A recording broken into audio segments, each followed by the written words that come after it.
खुदा का धन्यवाद करते खुदा ने यहाँ पे लेकर रखा।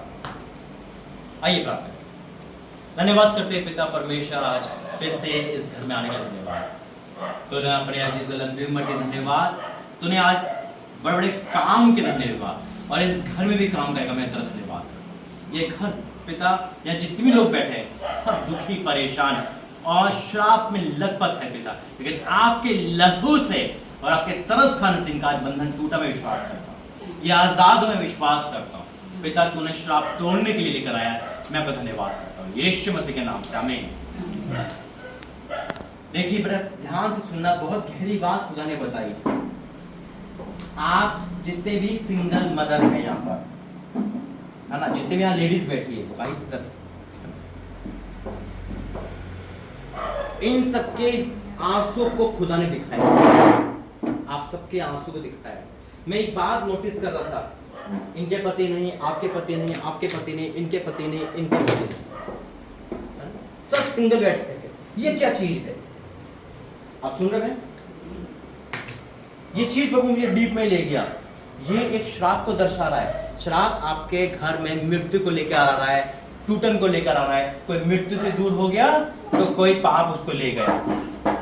अब जितने भी बैठे सिंगल मदर है और आप पे जिम्मेदारी है। इनफैक्ट आप तो कर रहे हो, लेकिन आपके बच्चे भी आपके अंडर में नहीं है या नहीं? यानी कि आप बुढ़ापे में काम कर रहे हो, बुढ़ापे में मेहनत कर रहे हो। लेकिन ये चीज खुदा ने देखी, आप क्रिश्चियन तो हो लेकिन मसीह नहीं बन पाए, लेकिन परमेश्वर ने आप सबके आंसू को देखा गया। आप चाहते हो कि आपके बच्चे आशीष दो, है ना? आप चाहते हो जो आपके पति के साथ हुआ आपके बच्चों के साथ नहीं। और लड़कों की आशीष सबके पास है ना? लड़कों हो चाहे लड़की हो, लेकिन दिया, लेकिन पति क्यों जा रहे हैं? क्या कारण है कि जैसे अभी बहन ने बताया कि हर एक साल कुछ न कुछ लगा रहता है। एक श्राप चला रहा हुआ है मृत्यु का, वो है अलग का, यानी कि पति पत्नी एक साथ नहीं रह सकते। सच कह रहा हूं, पूरे खानदान में यही है। और ये भय आपको बैठा हुआ है। देखिए तरस खाया मेरे परमेश्वर ने। निकालेंगे वचन लूका 7 अध्याय उसका 11। ये वचन बिल्कुल आप सब पर बैठ रहा है।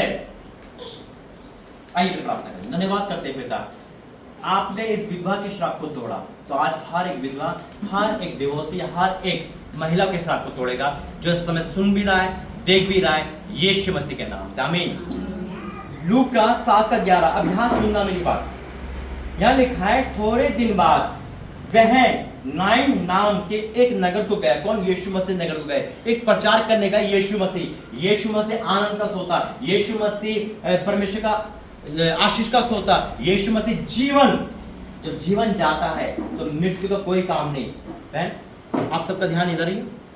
एक सवाल पूछूंगा, जवाब देना। अंधकार को दूर करने के लिए क्या करना पड़ेगा? सिर्फ उजाला करना पड़ेगा और कोई काम नहीं ना, यानी कि बटन दबाओ और अंधकार चला गया। ऐसे ही आपके जीवन का अंधकार जाने के लिए यीशु मसीह को आना पड़ेगा, आमीन। यीशु मसीह को आपके जीवन में आना पड़ेगा, तभी अंधकार जाएगा। आप कितनी मेहनत कर लोगे, मेहनत का पैसा कोई और खा रहा है। आप कितनी मेहनत कर लोगे, लड़के नहीं सुधर सकते। आप कितनी मेहनत कर लोगे, कुछ नहीं हो सकता, संसारिक मेहनत। लेकिन जब आप परमेश्वर में करोगे तो आप ज्योति में करोगे, आप अपना प्रतिफल पाओगे। जैसे बहन ने कहा, जैसी लाइट खोलेंगे अंधकार जाएगा।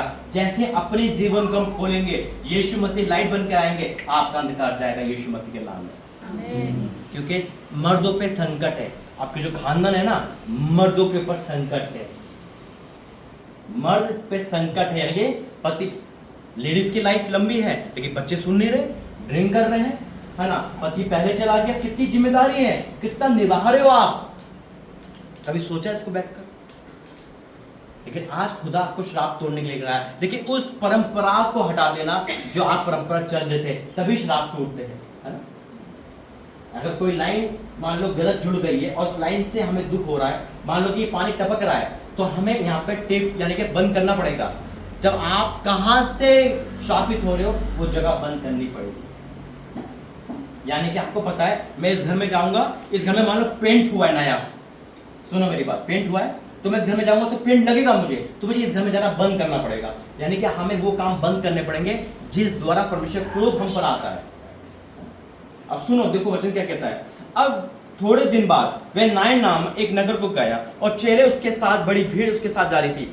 वहां एक नगर के फाटक के पास पहुंचा, देखो लोग एक मुर्दे को बाहर ले जा रहे थे, ला रहा था। वह विधवा थी और नगर, मैं फिर से पढ़ता हूं 12 पद। जब वह नगर के फाटक के पास पहुंचा तो देखो लोग एक मुर्दे को बाहर लिए जा रहे थे, जो अपनी मां का एकलौता पुत्र था, वे विधवा थी। एकलौता पुत्र, विधवा, आप समझ पा रहे हैं? ध्यान यही, एक मां का बेटा मर चुका, सामने लाश रखी मां के बेटे की, एकलौता का मतलब एक ही, और वो विधवा थी।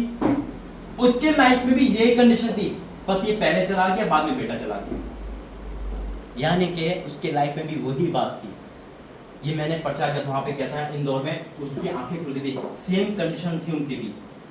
इंदौर में एक जगह पे गया था, सेम कंडीशन यही थी, पति उनके पहले जा रहे थे और बेटा बच रहे थे, और बेटे भी संकट बढ़ रहा था।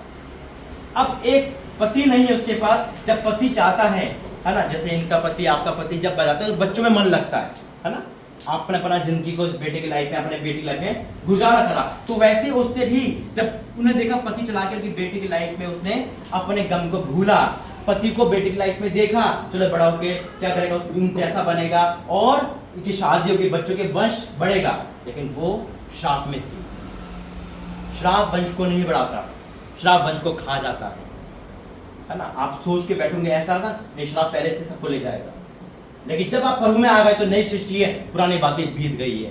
हालेलुया। परमेश्वर आपको प्रेम करता है। अब यही कंडीशन यहां पर हुई, देखो मूर्ति को बाहर ले जा रहे थे, जो अपनी मां का इकलौता पुत्र था, वे विधवा थी और नगर के बहुत लोग उसके साथ जा रहे थे। उसे देखकर प्रभु को तरस आया, जैसे आज आपको देखकर आया। हालेलुया।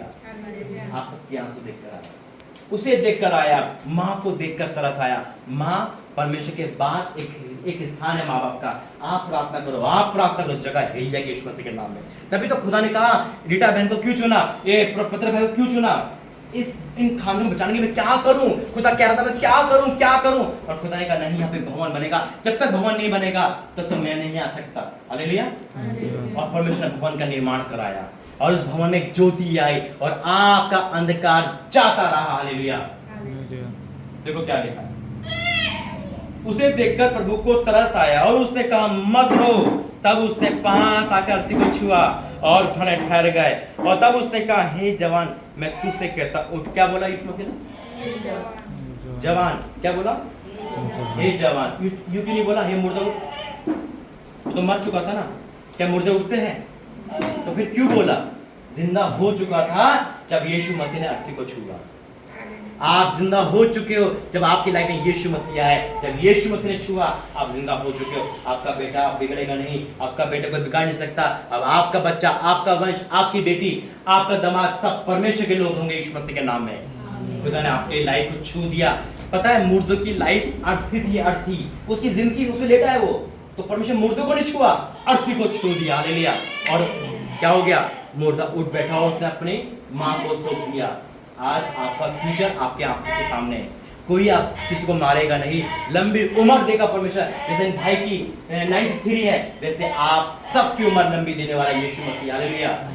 आइए प्रार्थना करें। धन्यवाद करते हैं पिता, वाकई तुम महान परमेश्वर है पिता, तू लंबी उम्र देने वाला परमेश्वर है। जो श्राप था वो आज खत्म हो गया पिता, टूट चुका। ये तेरे लोग हैं पिता, नई सृष्टि है। आज हो सकता है कोई ऐसा इंसान देख रहा है उनके जीवन में ऐसा श्राप है, कोई ऐसा देख रहा है जो शायद मरने वाला है, कोई ऐसा देख रहा है जिनके लाइफ में कोई नहीं है, लेकिन आप अर्थी को छूते हो और लाइफ जिंदा हो जाती है। आज मरी हुई लाइफ जिंदा हो जाएगी, हर सपने जिंदा हो जाएंगे। मैं आपका धन्यवाद करता हूँ, तू यहाँ लेकर आया, धन्यवाद करता हूँ पिता, आपका धन्यवाद करता हूँ। सारी आदर महिमा आपको देता हूँ यीशु मसीह के नाम से, आमीन। मैं इनकी प्रार्थना करता हूँ, खड़े बैठ जाओ। धन्यवाद करता हूँ पिता परमेश्वर, लंबी उम्र दी है, धन्यवाद। 93 ईयर्स है पिता, बहुत बड़ा तूने लक्ष्य दिया है, आगे तक पहुंचना आपकी इच्छा से पिता। ताकत को बल देना, निराशा, परेशानी, दुख, तकलीफ से हर वो चीज से दूर रखना, इनकी लाइफ में तेरी उपस्थिति बनी रहे यीशु मसीह के नाम से, आमीन। आप दोनों आ जाओ। धन्यवाद करता हूँ पिता, तेरे बच्चों ने तेरे दास को बुला के तेरा आदर करा, तुमका आदर होने दे रहा। तेरी बेटी की लाइफ में, तेरी बेटे की लाइफ में कोई दुख ना आने पाए। मैंने ब्लेस करता हूँ यीशु मसीह के नाम में पिता, या आशीष से मैं आपका धन्यवाद करता हूँ यीशु मसीह के नाम से, आमीन। भाई प्रार्थना करता हूँ, धन्यवाद करते पिता, मैं इस घर को उस घर को तेरा मैं सौंपता हूँ, दोनों पे तेरा बाड़ा है पिता, हम तो यहाँ से जाएंगे लेकिन आपका घर बना रहेगा। हमारा फिर आना एक बड़ा पिता धन्यवाद के साथ हो। पिता आपका धन्यवाद करता हूँ यीशु मसीह के नाम से, आमीन। पिता परमेश्वर का प्रेम, प्रभु यीशु मसीह का अनुग्रह, पवित्र आत्मा की सत्ता इस परिवार के साथ बनी रहे, आमीन। जय मसीह।